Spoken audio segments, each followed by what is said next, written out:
Two people who have a very big hand in what you're going to be seeing on June 1st, and indeed you saw there. Please welcome from the film X-Men First Class, the writers Zack, Stentz and Ashley Miller.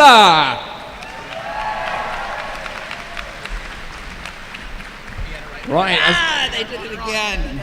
Yeah, we tried to, yes. You switched them again. Sorry. It's all right. It's keeping us on our toes. It's exactly. fine. So, if you'd like to ask questions throughout the panel, stick your hand. Wow, already look. They're all over here. Right. If you write another X-Men film, which character would be a guilty pleasure for you to put in? Dazzler. Yeah, that would definitely be guilty. I honestly, I think we'd love to bring Cable, to screen and do something with him, especially since he was made awesome. Not like when he kind of sucked back in the 90s, but after Messiah Complex and Messiah War and all that stuff. Yeah, I mean, how great would an X-Men Man with No Name movie be? Yeah. In the same way that First Class is kind of the X-Men Bond movie, an X-Men Clint Eastwood Western would be awesome.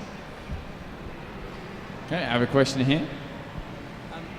About writing the characters, what made you choose the characters that have appeared in the trailer? Because I love it that Banshee's in it. I love Havoc as well. What mindset did you think about adding those certain characters to the story? A lot of things go into those decisions. There are creative decisions that you make that come down to powers. What's going to look great on screen, what's going to give you a really cool battle, how can you use something in a way that feels fresh. Banshee in particular, I mean, you see the scene where he drops into the water and he goes, "Whom," and it's sonar. It's the one useful thing that dude does, right? It's ever, and it works like gangbusters on screen.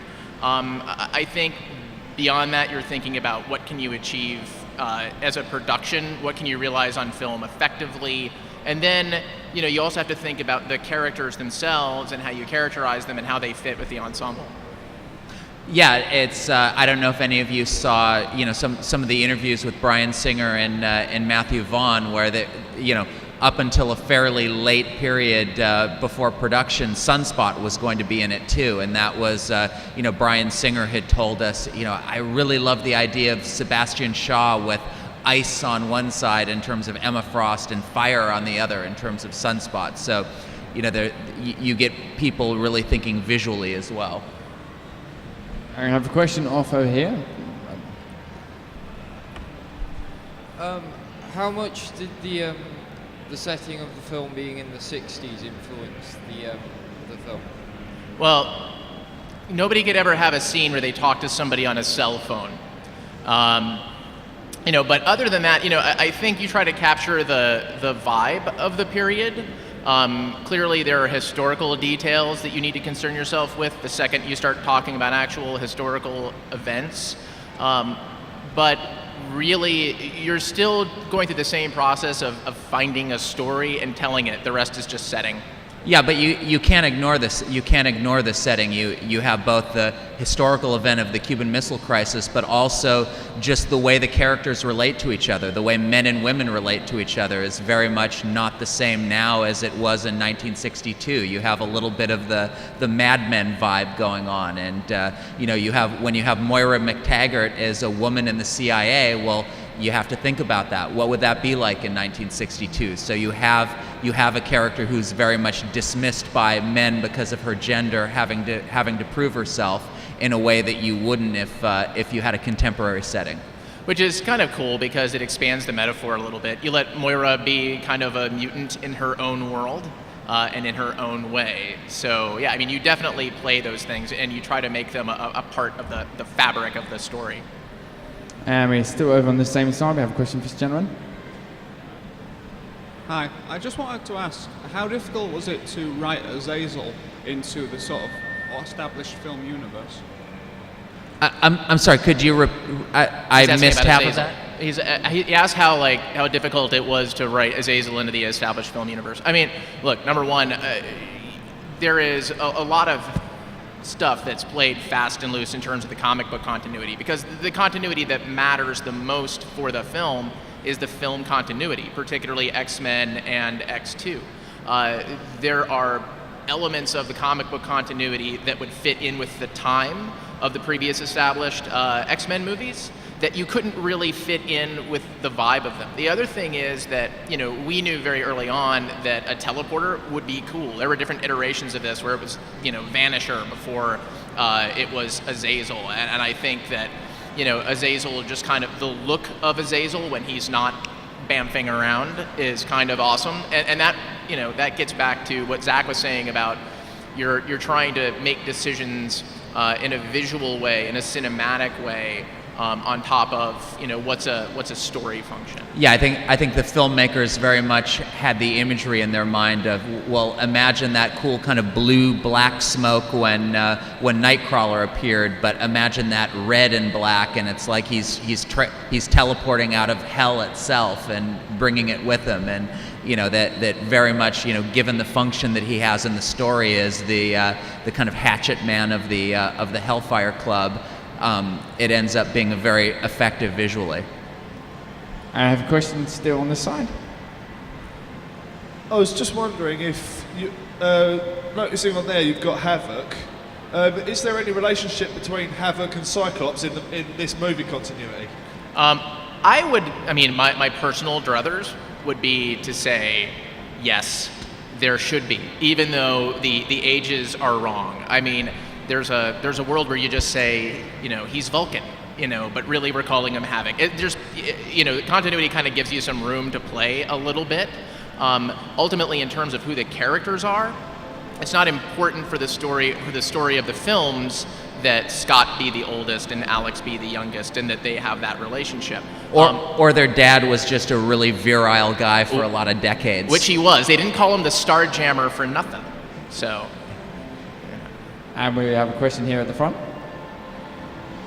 With their unrelenting will and absolute determination to bump themselves off, do you think the X-Men could ever save the Suicide Bunnies? Wow. I think that if you want to save somebody from suicide, first they want to save themselves. Because they'll find a way. I have a question for a young man at the front. Do you know if a Deadpool movie is ever going to be given the green light by Fox? It's actually looking pretty good. Fox has a really interesting thing going where they're doing the big summer event movies at a big high price point, but they're also doing smaller genre movies as well. And I think I know it's very much a passion project for Ryan Reynolds, and supposedly, I haven't read the script, but supposedly it's fantastic, and it's very much remains a priority for Fox to make. So I would bet on it being made sooner rather than later. And we have a question off to the side as well. Hi there, I'm going to go all cliched on you now. If you were to have any mutant power, what would it be? Turn any substance into coffee. I'll just be boring and go with teleporting, because what's not useful about that? Except for appearing inside of a wall, that would not be useful at all. I have a question from the middle. Obviously the Hellfire Club play a big role in this film as, not just the X-Men's nemesis, but Magneto's as well. What made you decide to make Sebastian Shaw sort of this big factoring thing in Magneto's growth and his arch nemesis thing and so on? I think that was Brian. Yeah, that was Brian, and Lauren Schuler Donner had been big fans of bringing in the Hellfire Club. I know it was originally Brian's plan to use the Hellfire Club in X-Men 3 with Sigourney Weaver as an older Emma Frost. That was his plan before he left to do Superman instead. So that was long gestating.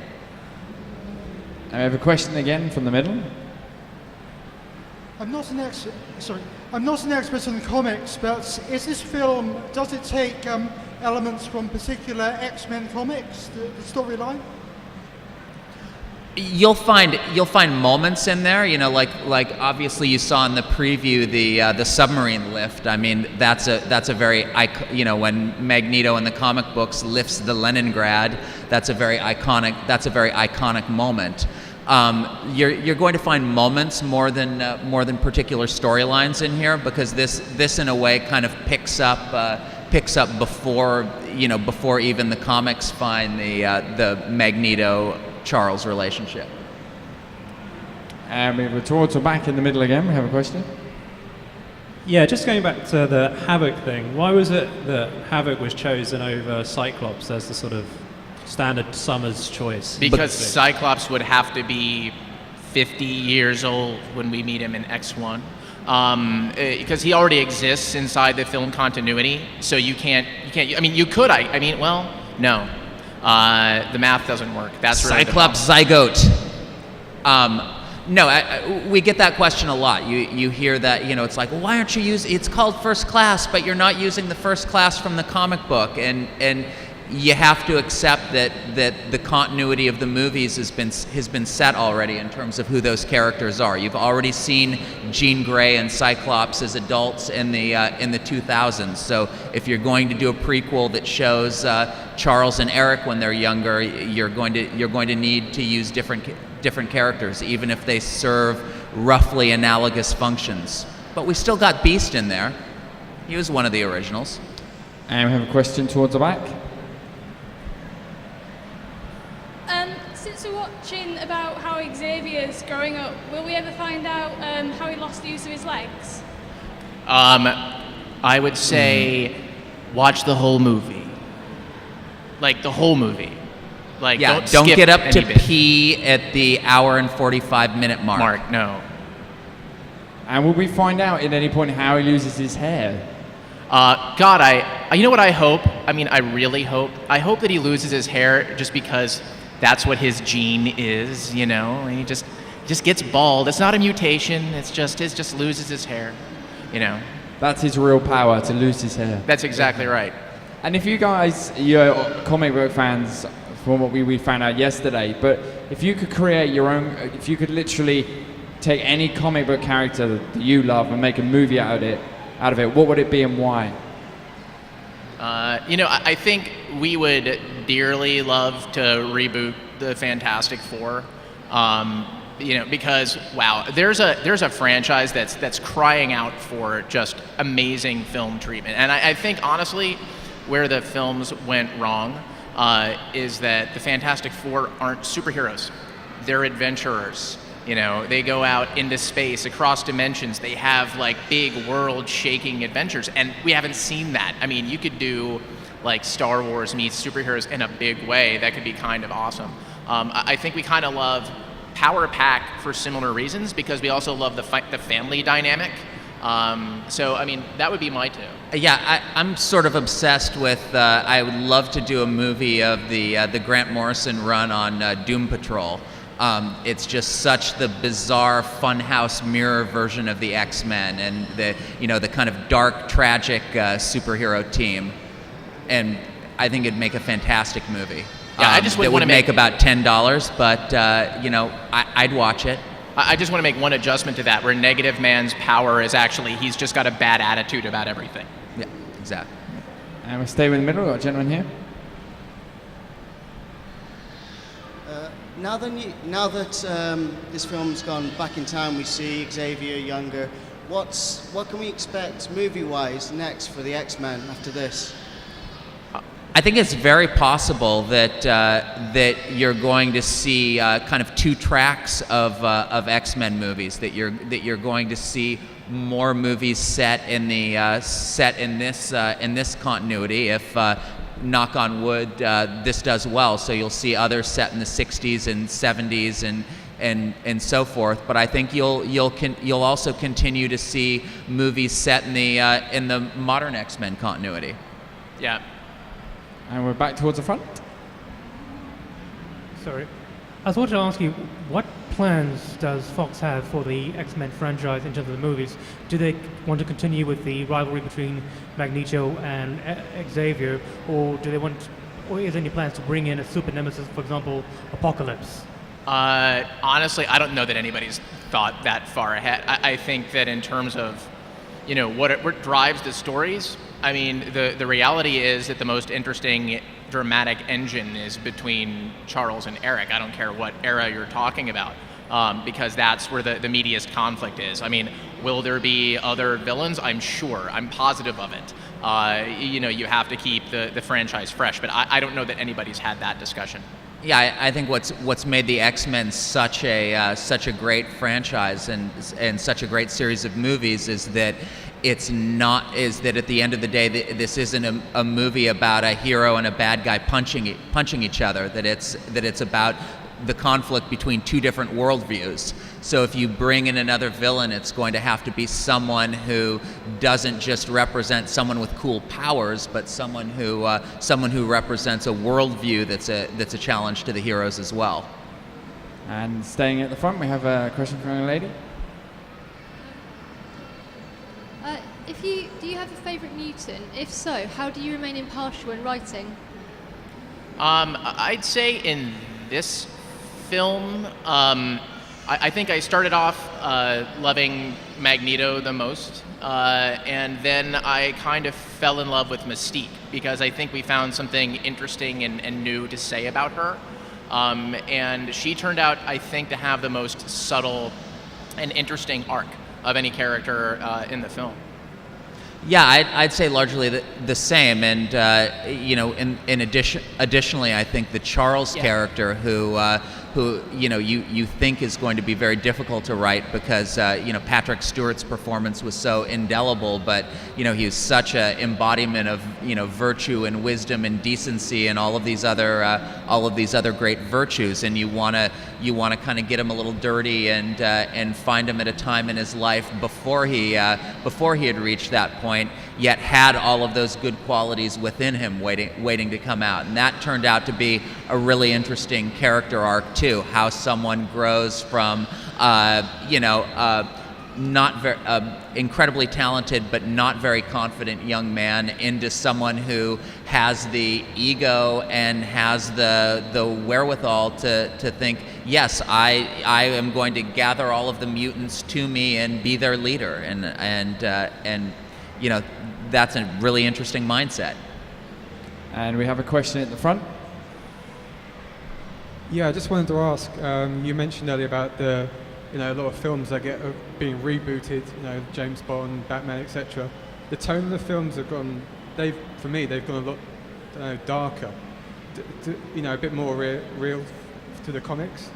Do you feel that First Class has been rebooted in that sense, that the tone's a lot more, fresher in your face than it was the X1 to 3 slightly lighter tone? Honestly, I was going to say, think of X3 and the Wolverine movie are one thing, but remember, the first X-Men movie begins in Auschwitz.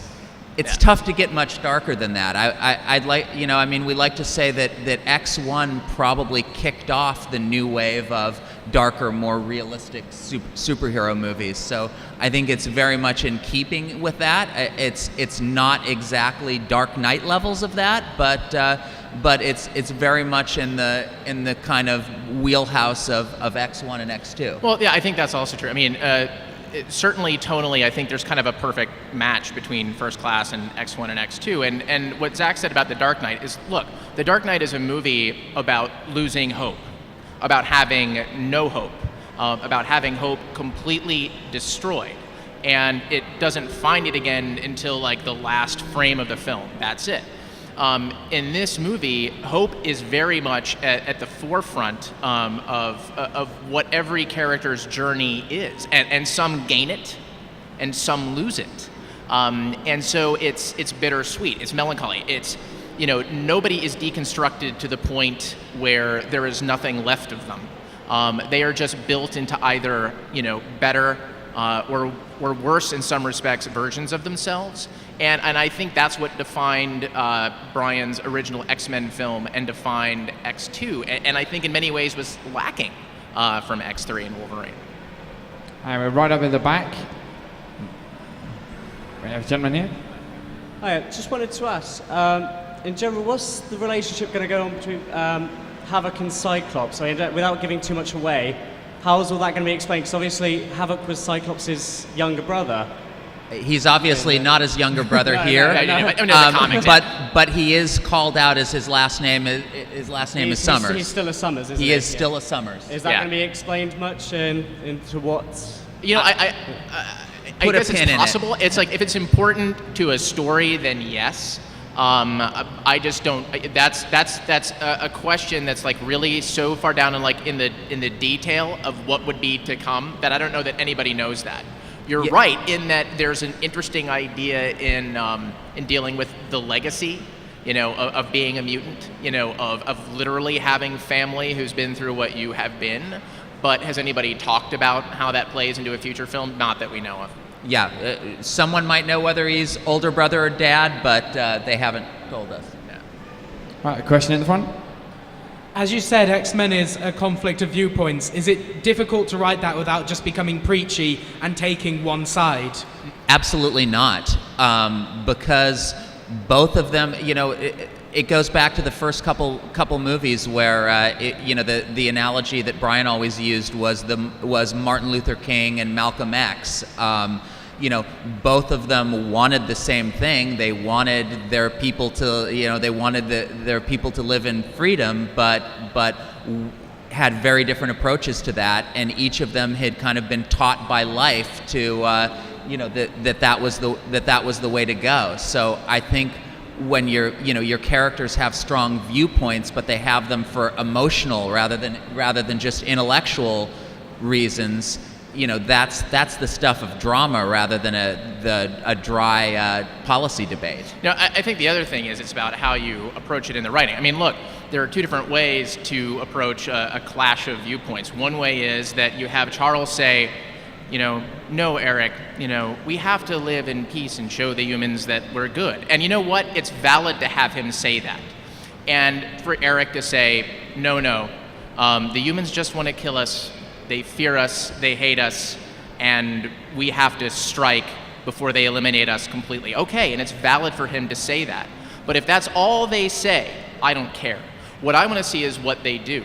And if the audience doesn't perceive that their actions, like in everything they do, adds up to that moment, then they don't believe that clash of viewpoint. You can do the entire film or set of films without having either of them ever give that speech. And you understand that the conflict between them comes from the different ways that they act in the same situation. So, you write to the action of the character and the emotional viewpoint of the character. And when it becomes important to declaim philosophy, you do so, but in as sort of brief and kind of as punchy a way as you possibly can, because you don't want to have a meeting at the Edmund Burke Society. Yeah, the iconic the iconic line for Magneto from X1, which was actually taken from Malcolm X, was "by any means necessary." And when you see this movie, probably the iconic line to listen for, also by Eric, is "never again."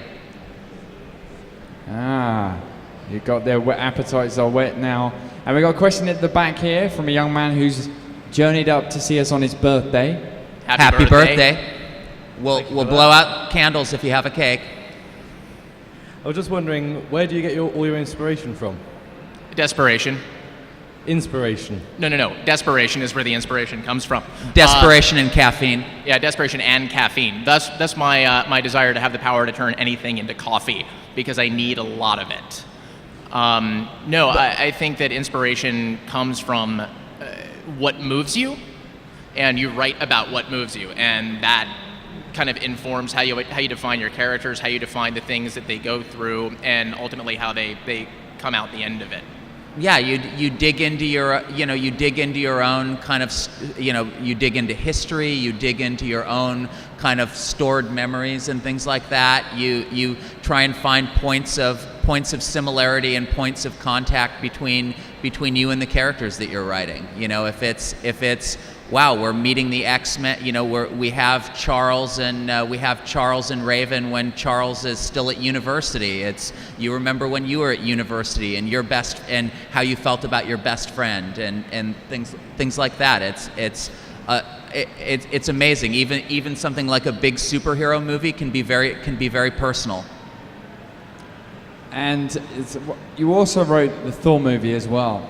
Now, What was it? Oh, that little thing. Yeah. Which is doing monstrously well. So first of all, congratulations for that. Thank you. What was it like when you saw the world that you'd written come alive and under Kenneth Branagh's helm? It was amazing. I mean, first of all, it's Kenneth Branagh.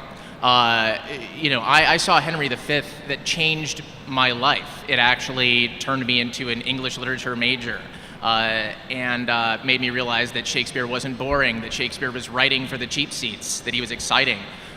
So first of all, just working with the man was astounding. And secondly, seeing what he'd done with the film, to realize that here's a guy whose last two collaborators were, William Shakespeare, best writer who ever lived. Yeah. Harold Pinter had that Nobel Prize thing. So no pressure, right?